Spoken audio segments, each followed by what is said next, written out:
Так, вот так у нас все выглядит. Выложил площадку топки из огнеупорного кирпича. Здесь у нас тот самый выход, вот он, вот, который идет отсюда, подача воздуха.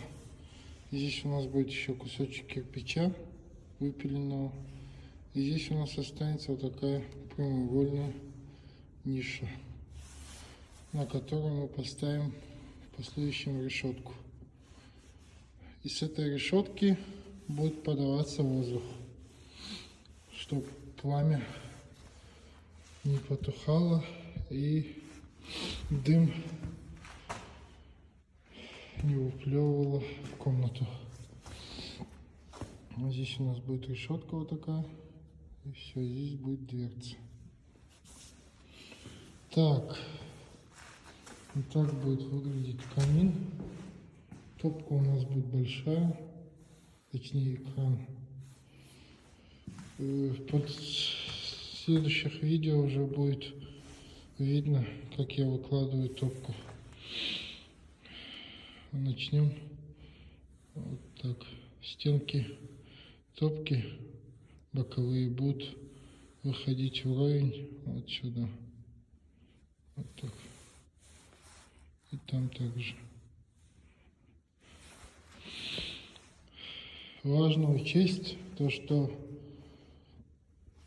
квадратура топки должна быть в 15 раз больше, чем квадратура вытяжки. Это важно очень. Ну там плюс-минус, желательно это учесть. Вот имеется в виду, площадь вытяжки должна быть в 15 раз меньше, чем площадь топки чистовой. Вот. Например, если у вас здесь 0,5, здесь должно быть в 15 раз больше. Короче, умножаем вот это значение на 15. Значение площади, вот берете диаметр,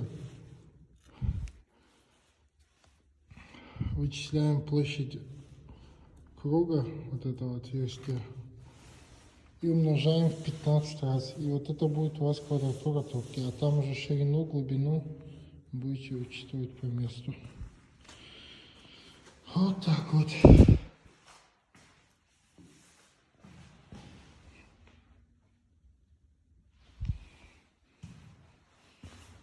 А за окном у нас метель.